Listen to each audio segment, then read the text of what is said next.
இன்றைக்கி நம்ம ரெஃப்ளெக்ஸாலஜியில் 22வது புள்ளியை குறித்து நாம் கற்றுக்கொள்ளலாம். இந்த 22வது புள்ளி எதில் இருக்கிறதுனா கால் பிளாடர். கால் பிளாடர்னா என்ன அப்படின்னா பித்தப்பை. பித்தப்பையை குறித்து நீங்கள் எல்லாம் அறிந்திருப்பீர்கள். அது லிவர், கல்லீரலுடைய பின்பாகம். அது நுரையீரலுக்கு கீழே இருக்கிறது.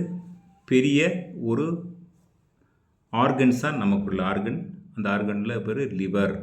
அந்த லிவருக்கு பின்பக்கமாக இருப்பது படத்தில் காண்பிக்கிறேன். அதுக்கு பேர் தான் கால் பிளாடர். அது க்ரீன் கலரில் சின்னதாக இருக்கும். அது பித்தப்பை. இந்த பித்தப்பையினுடைய வேலை என்ன அப்படின்னு பார்க்கும்போது கால் பிளாடர் என்று சொல்லப்படுகிறது. இது நம்ம லிவரில் இருந்து ப்ரொடியூஸ் ஆகி வருகிற பைல்ஸ், அதாவது அதனுடைய பித்தம், அந்த பித்தத்தை சேவ் பண்ணி வைக்கிறது, ஸ்டோரேஜ் பண்ணி வைக்கிறது. அந்த ஸ்டோரேஜ் பண்ணி நம்ம சிறுகுடலுக்கு நம்ம ஆகாரம் உணவு போகும் பொழுது அதனோடு கூட சேர்ந்து இந்த பதார்த்தத்தை, அது பித்தத்தை சிறுகுடலுக்கு அனுப்பும். அது ஏன் இந்த சிறுகுடலில் பித்தம் நமக்கு ரொம்ப முக்கியம் அப்படின்னா, கொழுப்பை கரைக்கிறது, ஜீரணப்படுத்துகிறதற்கு பித்தத்தினால் மட்டும்தான் முடியும். அப்போ அந்த பித்தம் ப்ரொடியூஸ் ஆகிட்டு இருக்கணும், ஸ்டோரேஜ் ஆகணும். ஆகாரம் நம்ம உண்ணும் பொழுது அதனோடு இருக்கிற கொழுப்புகளை கரைத்து சரிமானம் செய்து கொள்வதற்கு இது மிகவும் முக்கியமான காரியம். ஆகாவிடில் நமக்கு நிறைய பிரச்சனைகள் வரும்.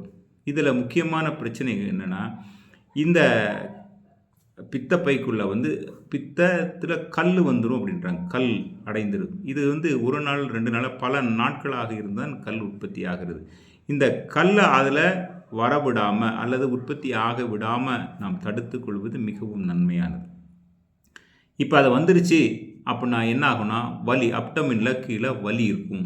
ரைட் சைடில் இந்த இடத்துல வலி இருக்கும். தொட்ட உடனே வலி இருக்கும். வாமிட், இரிட்டேஷன் இருக்கும். அதே மாதிரி உங்களுக்கு கேஸ் ப்ராப்ளம் இருக்கும், தூக்கமின்மை, இந்த மாதிரி சின்ன சின்ன விஷயங்கள். இதில் மேக்ஸிமம் ஜாண்டிஸ் வர்றதுக்கு ரொம்ப பாசிபிலிட்டிஸ் இருக்குது. அப்போ ஜாண்டிஸ் வந்துச்சுன்னா ஸ்கின்னு எல்லோஷ் இருக்கும், கண்கள் எல்லோஷ் இருக்கும், நெகத்தில் எல்லோஷ் இருக்குது. ஏன் அப்படின்னா பித்தம் சரியான முறையில் யூட்டிலைஸ் ஆகாமல் இருக்கிறதுனால என்ன ஆகுனா, அது பிளட்டில் கலந்துடும். பிளட்டில் கலந்ததுனால நமக்கு ஜாண்டிஸ் வரும். ஜாண்டிஸ் ஒரு வியாதி அல்ல. சரி, அது அப்புறமேட்டு நம்ம பார்க்கலாம். இப்போது இந்த கல்லீரலுடைய பித்தப்பை வராமல் இருக்கிறதுக்கு என்ன பண்ணோம் அப்படின்னா, அதுக்கு தாங்க யாராலும் சொல்ல முடியாத, யாராலும் செய்ய முடியாத ஒரு விஷயத்தை நம்ம கல் வந்த பிறகு ட்ரீட்மெண்ட் பண்ணுறோம். வராமல் இருக்கிறதுக்கு முன்பதாக நம்முடைய ரைட் ஹேண்ட் இந்த பக்கம் இருக்கிறனால கல்லீரல், இந்த ரைட் ஹேண்டில் இந்த புள்ளி 22வது புள்ளி. இந்த 22வது புள்ளியை நன்றாக நீங்கள் ப்ரெஷர் கொடுங்க. 2-3 நிமிஷம் ப்ரெஷர் கொடுக்கலாம். இல்லை என்றால் இந்த கை விரலினால் ப்ரெஷர் கொடுக்கலாம். இதுக்கு முன்பதாக நீங்கள் இந்த விரலை இந்த பக்கம் மாற்ற பிட்டிட்யூட் கிளாண்டில் ப்ரெஷர் கொடுங்க கொஞ்சம். அதுக்கப்புறம் இந்த ப்ரெஷர் கொடுத்தால் ஸ்டோன் உள்ள உற்பத்தி ஆகாமல் தடுக்க முடியும், கரைத்து விட முடியும். பெயின் வராமல் கரைத்து விட முடியும். இப்போ இதை நீங்கள் ப்ரெஷர் கொடுக்கலாம். அதுக்கப்புறம் நீங்கள் பார்த்தீங்கன்னா GB25, GB24, GB34, ST34, இதை நான் படத்தில் உங்களுக்கு விபரீதமாக நான் காண்பிக்கிறேன். அந்த இடங்களிலே நீங்கள் ப்ரெஷர் கொடுங்க. இந்த மாதிரி வேதனைகள் தவிர்ப்போம், கல் வராமல் தவிர்ப்போம். ஏனென்றால் பித்தப்பையை ரிமூவ் பண்ணிவிட்டால் 2வது ரீப்ளேஸ்மெண்ட் பண்ண முடியாது. ரீப்ளேஸ்மெண்ட் பண்ண முடியாமல் ஏன் ஆணித்தரமாக சொல்லுகிறேன்னு சொன்னால், பித்தப்பையை ஒரு தடவை ரிமூவ் பண்ணிட்டோம்னா பித்தம் நமக்கு உற்பத்தி ஆகிற சேமித்து வைக்கிறதுக்குள்ள கெப்பாசிட்டி நம்மகிட்ட இல்லாதபடினாலே நம்ம பித்தம் வெளியிலேருந்து நம்ம எடுத்துக்கொள்ள வேண்டிய சூழ்நிலை ஏற்படுகிறது. அதனால் பல பிரச்சனைகள் வாழ்க்கையில் நம்ம நேரிட தோன்றும்.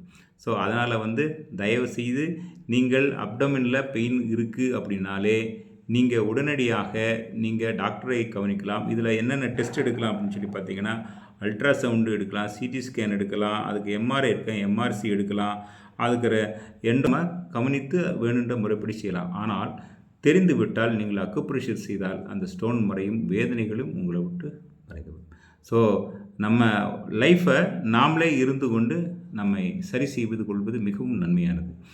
இந்த மாதிரி அக்குப்ரெஷர் வந்து எல்லா வீடுகளிலும் எல்லா மக்கள் மத்தியிலும் இது கடந்து போகணுன்ற ஒரு தாகத்தில் தான் நாங்கள் வந்து இவ்வளோ தூரத்துக்கு நாங்கள் ஏற்படுவோம். ஏன்னா வீட்டில் இருந்து கொண்டே நம்ம அந்த வேதனைகளே நம்முடைய வலிகளை நம்ம மாற்றிக்கொள்வதற்கு இது லகுவான ஒரு விஷயத்தை தெரிந்து கொள்ளலாம். நீ அடுத்தது 23வது புள்ளியை நாம் அடுத்த கோர்ஸில் பார்க்கலாம். அது என்ன பார்க்கலாம்? லிவரில் நிறைய சாப்டர்ஸ் இருக்குது. லிவரை நம் வெளித்தொட பார்க்கறதுக்கு நாளைய தினத்திலே போகலாம். இப்பொழுது நீங்கள் இந்த ப்ரெஷர் கொடுத்து நீங்கள் அப்படி கால் ஸ்டோன் இருந்தால், இப்போது அந்த ஸ்டோன் இருக்குது, அந்த இடத்துல வலிக்குன்னா நீங்கள் இங்கே ப்ரெஷர் கொடுக்கும்போது உங்களுக்கு நல்ல வலி இருக்கும். வலி இல்லை அப்படின்னா உங்களுக்கு எந்த பிரச்சனையும் இல்லைன்னு அர்த்தம். வலி இருக்குதுன்னு சொன்னால் அதில் ஸ்டோன் ஃபார்ம் ஆகுதுன்னு அர்த்தம். இல்லைன்னா அது வீக்னஸ் ஆக போகுதுன்னு அர்த்தம். அப்போ நீங்கள் என்ன பண்ணணும்னா இதை ப்ரெஷர் கொடுக்கலாம். அப்படி இல்லாத பட்சத்தில் இந்த மாதிரி மேக்னெட்டு கிடைக்கும். கையில் தெரியுதுன்னு நினைக்கிறேன். இந்த மாதிரி இந்த பக்கம் பிளாக் கலராக ப்ரௌனிஷாக இருக்கும். இந்த பக்கம் ஸ்டார் மேக்னெட் சொல்லுவாங்க அக்குப்ரெஷர் கடையில். இதை நீங்கள் இப்படி வச்சு இந்த இடத்துல டேப் போட்டு ஒட்டிக்கலாம். அதுக்கு டேப்பு நம்ம சாதாரண டேப்பு கூட வாங்கி ஒட்டிக்கலாம். இந்த இடத்துல இப்படி போட்டு ஒட்டி வச்சுருங்க. 3 to 4 hours ஒட்டி வச்சா கூட உங்களுக்கு அந்த பெயின் போயிடும். அதனால் இதை கிடைக்கிறத பயன்படுத்துவோம். நன்மை வைக்கும் இந்த காரியத்திலே நீங்களும் பயனடைங்கள், பிறருக்கும் பயன்படுத்தி செய்யுங்கள். நன்றி, வணக்கம்.